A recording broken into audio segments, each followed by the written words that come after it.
Oh, my name is Amrita Katamori, and my background is in computer science and mathematics. First, we would like to sincerely thank the board and our district IT director for attempting to take steps to ensure our students' safety to protect them against the adverse health effects of wireless radiation in the classroom and on our campuses. Unbeknownst to you, you are being admired by many parents across the country for this effort. I became interested in knowing more about wireless radiation and its health effects when I learned about this topic and started having discussions with our pediatrician, who shared that she had seen many cases of children who she suspected of having EMF related symptoms. But due to only some parts of medical communities being able to recognize this disorder, she has had to diagnose them with multiple chemical sensitivity, which manifests similarly to electro hypersensitivity.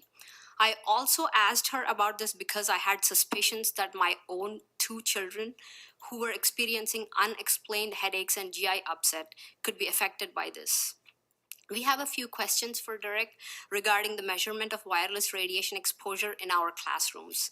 First, were measurements taken while 22 to 25 wireless devices were actively accessing the routers to mimic actual radiation exposure of students, such as during standardized state testing? Second, which standards were used to gauge level of safety? The Federal Communication Commission standards for our building biology standards, which are vastly different. Biological effect standards such as building biology are already being used to set exposure limits in several other countries, including Italy, Switzerland, most of Eastern Europe, as well as China and Russia. Third, would it be possible to have a building biology trained technician instead of a vendor assist Derek in measuring the exposure levels? We believe that the community would be best served if we were assured that the most thorough evaluation of students' exposure to wireless radiation was performed by professional building biologists. Thank you very much. Thank you. Okay. Colleagues, do we have any questions? Let's start with Mr. Collins.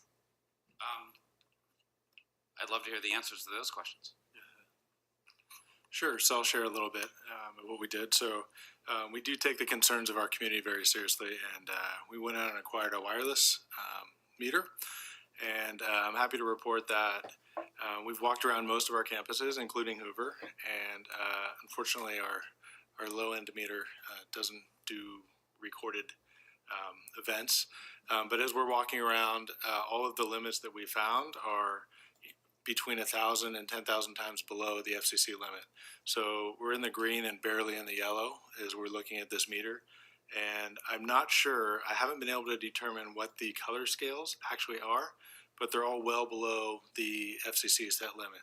So we're anywhere between 1,000 and 10,000 times below the FCC set limit. When we were walking around our schools, obviously we did not do this during the day while students were out and using it.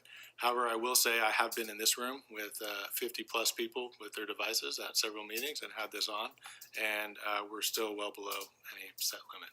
So it's we've kind of investigated this and used a meter and walked around and we believe that we're at a very safe level. Thank you. So my understanding based on that is that going back to a couple of the specific questions that were asked, that we did our testing versus the FCC limits, which I know there are other countries and other groups within the United States have thought those estimates are unreasonably high. And it does sound like we did them at a time that didn't really replicate actual in-use conditions of how students use it during the day. So in our not trying to put you on the spot, just So in our classrooms, no. However, I have been in this room where there have been 50 plus devices, which is very similar to what a classroom would be with all the devices open and in use. Yeah. So yeah, I do have some concern that we don't want to kid ourselves about how good we are or how in the clear we are, because we might be wrong. And I would love to see us. There's a lot of money at stake tonight. I think I'm prepared to vote to go ahead with the authorization. But I do think it is it would serve us all well and our community very well to build on the good work that you have already done at bringing this issue to the point where it is, and perhaps getting a more professional reading under actual use conditions. And I don't know if Peter Sullivan is available to help us with that. I mean, he's got the $5,000 meters, and he knows how to do these things, and so we might be able to get it for nothing or next to nothing. But I think that might be, I would certainly gain comfort from that, since the one thing I know for sure is that we don't want to look back and feel that we put our most vulnerable children in harm's way by not paying attention to the reasonable warnings that the community has given us. So, that's all I have. Thank you. Ms. DiBrienza. I have similar sentiments. I'm glad to see that the numbers are well below, and yet we've been warned by many that the numbers are sort of our levels that are acceptable, quite possibly really aren't acceptable, which then I'm in the same boat as you. Like, okay, it's borderline green, yellow. Is that actually really not great? Or so obviously we need to have our wireless technology infrastructure in our classrooms. I think I remember you telling us last time that while there hadn't necessarily been routers in every classroom before, and now we were going to have them in every classroom, or we were going to have more of them, so theoretically each one emitting less. I am kind of curious to know if there's standardized testing going on and everyone is using their devices in the entire building, or however within a grade or whatnot, what those levels are. So I would be interested in continuing this sort of examination at our different sites and our really big schools where lots of kids are using it at a time. Because like Mr. Collins said, I don't want us to look back and go, it was kind of becoming clear that this is something we should be paying closer attention to, but, so thank you for starting that work. Thanks. Ms. Peyton Caswell. Well, I am going to support this action item. However, I think since it's been brought up by the community, and since apparently there's someone in the community that can help us do this at a low investment in cost and effort, I think it would be worth our while to check how it looks under professional evaluation.